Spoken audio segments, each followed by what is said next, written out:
Reddit Confessions. If you like this video, click subscribe. My husband cheated on me with a college student and the university doesn't care. Throwaway account for privacy reasons. I'm 38 years old. My husband, male 46, is a professor at a state university and he's been having an affair with his student who is 20 years old.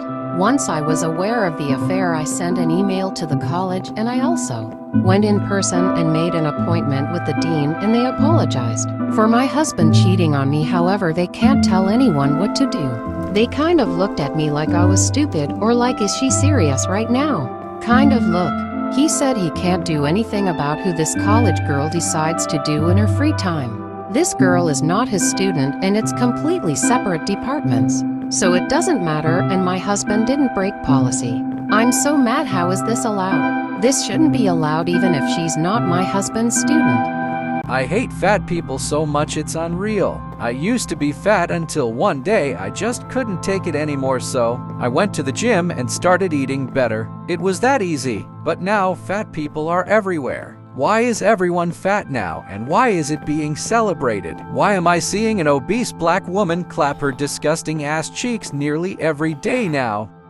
Why are fat people such entitled whiny C-ents? Why do they cry about having to pay for multiple chairs on buses, trains, and airplanes? Just don't be literally twice the size of a normal person. It's that fucking simple. Then you get fat so pathetic they get chunks of their stomach cut out to lose weight, but most of them will literally eat until their stomachs expand again and then gain all the weight back. Fat people are so fucking disgusting. It legitimately speaks to a person's character when they're obese. It tells me they're a gluttonous fucking slob only here to gorge and wallow like a hog. Fat people do not provide any value to modern society. They work less, eat more, and society as a whole ends up having to support them when they have to go on disability. Fat people make me hate America because of how they abuse the bullshit welfare state in this country. I could forgive everything mentioned above if it weren't for the way fats fucking smell. Every fat person I've ever met smells absolutely disgusting, like grease, body odor, and old cheese. I hate the smell of fat people more than fat people themselves. It's the most disgusting and offensive smell of the planet because it's legitimately the smell of another human being's failure. Call me mean, call me an asshole or a Jersey or whatever, but deep down you cannot tell me I'm wrong. I sexually assaulted a woman on a night out, and now feel terrible several years later. This is something that has been heavily weighing on my mind for the past couple weeks. I simply forgot about it, but I am now coming to terms with how gross and disgusting my actions were that night. For reference, I was 25 at the time. I also apologize if I seem to ramble on in the story, just trying to get all my thoughts out. A couple years ago, some buddies invited me to go out drinking with them, and while I am not a heavy drinker nor enjoy the nightlife at all, I decided to be open to something new and get out of the house. At first, I'm not really enjoying myself, but as the night progresses and the drinks flow, even an introvert like myself will become social. At some point, I bump into a mutual friend of a friend. Let's call her Sam. She's a couple years older than me and we've always had pleasant interactions in the past. I never thought twice about her since she lived in the next town over. But tonight we're really vibing and there's some light flirting going on. I end up hanging out with her and her friend group for the next hour. She buys me drinks. I buy her drinks. We're just having fun and everything's going great. Eventually everyone starts heading home and she invites me to hang out and stay at her place for the night, which I happily accept. Once at her house, she turns on some music and we continue our conversation over glasses of wine. Honestly, I'm not expecting anything at this point. I'm really just enjoying her company and we end up really connecting over the same music artists we like. I also haven't had much experience with girls and am still a virgin, so I decide to take things slow and let her make any moves that said. I'm thoroughly drunk by this point and my memory of that night is a little hazy, but deep down there's no doubt how I wanted the night to end. After 30 minutes, or so she suggests, we watch a movie and we move to the couch. Let me preface this by saying we haven't kissed or done much touching throughout the whole night. About 10 minutes and I decide to move closer and put my arm around her. I'm generally a very passive person, but in my drunken state I figure fuck it, let's actually make a move. She leans into me a bit, so I'll decide to go in for a kiss. I mean, there's just no way she isn't somewhat interested in me, right? Surely all the signs were there. Turns out everything is a sign when you haven't been in a relationship and a girl is being nice to you. Instead, she pulls back, tells me she thinks I'm cute but she isn't into me like that. Okay, fine. I'm a little confused and hurt, but we go back to watching the movie. She really was just being nice and we were just connecting as friends. That should be great. No harm, no foul. Except not.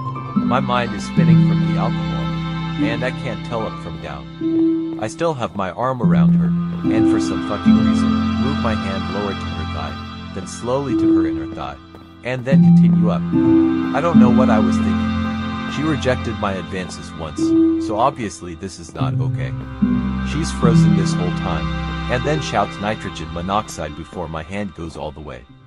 I move away from her on the couch, and after an awkward silence, I profusely apologize and blame the alcohol. She says it's okay, obviously it's not, and she goes to bed while I stay on the couch. As you can imagine, the next morning was extremely awkward. I break the silence and again apologize for my actions, again blaming the alcohol, which while impacted my decision making, is no excuse for what I did. She again said it was okay and that she wouldn't tell any of our friend groups what happened. I left and that was that. We haven't seen or spoken to each other since.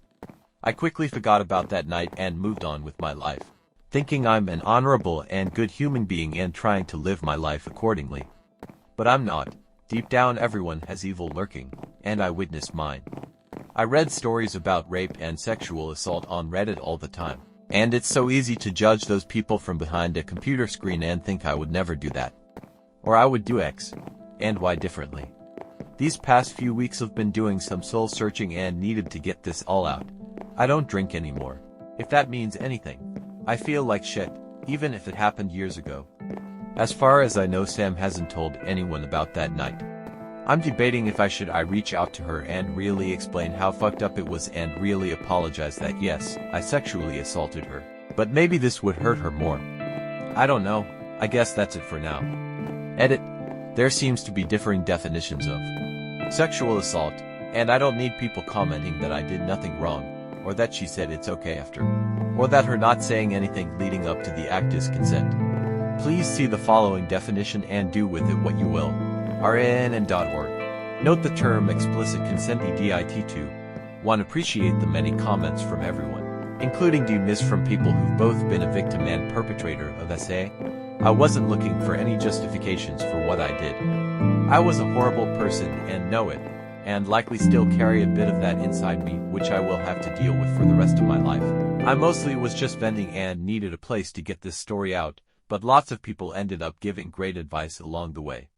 General consensus seems to be that I absolutely should never contact her again, as the risk of further trauma and pain to her is likely, and it would just be to make myself feel better. I can only hope she heals and gets the support she needs, and I don't deserve her forgiveness. It sounds like professional help in therapy may also benefit me and help me grow, even if it's just a couple sessions to reaffirm what I need to do. I will also never get drunk again, especially around women, which is basically a given if I want to be better. This has been an eye-opening experience into understanding myself, and I hope no one makes the same mistake I did, which isn't necessarily about sexual assault. You should already know SA is bad and never do it. I mean doing things you never thought in a million years you would do, whether under the influence of any drug or not, or under any extenuating circumstances. Learn who you are to the core of your being, both the good and bad. I promise you one day the bad impulses might take over in an irreparable way, and you will be shocked and recoil from yourself. It doesn't matter how easy it is for you to say otherwise and pretend you have it all figured out. I was that person too. Always do the right thing by yourself and others. My dad blames my brother for the car crash, but it was me. I've got to confess something that's been eating away at me for a while now. When I was 18, I crashed my dad's car. But here's the kicker: to this day, my dad thinks it was my brother. Let me set the scene for you. It was late at night, and I was out with some friends, cruising around town in my dad's car. I made a stupid mistake, took a turn too fast, and ended up crashing into a lamppost. Classic teenager move, right? But instead of owning up to it, I panicked and ran. I left the scene, hoping nobody would find out it was me. And you know what? They didn't. Instead, my dad found the wrecked car the next morning and immediately assumed it was my brother's doing. Now, my brother isn't exactly known for his stellar driving skills, so it wasn't much of a stretch for my dad to believe it was him. But deep down, I knew the truth, and the guilt has been eating away at me ever since. It's been 2 years, and my dad still blames my brother for the crash. Every time he brings it up, I can't help but feel like a total fraud. My brother doesn't deserve to take the fall for my mistake, but I've been too much of a coward to come clean. So, why am I telling you all this? Because I can't keep living with this lie weighing me down. My brother doesn't deserve to be blamed for something he didn't do, and my dad deserves to know the truth, even if it means facing the consequences of my actions. To my dad, if you ever read this, which I doubt, I'm sorry. I'm sorry for lying to you and letting you believe that my brother was responsible for the crash. And to my brother, I'm sorry for letting you take the fall for my mistake. You deserve better. Thanks for listening, Reddit. It feels good to finally get this off my chest.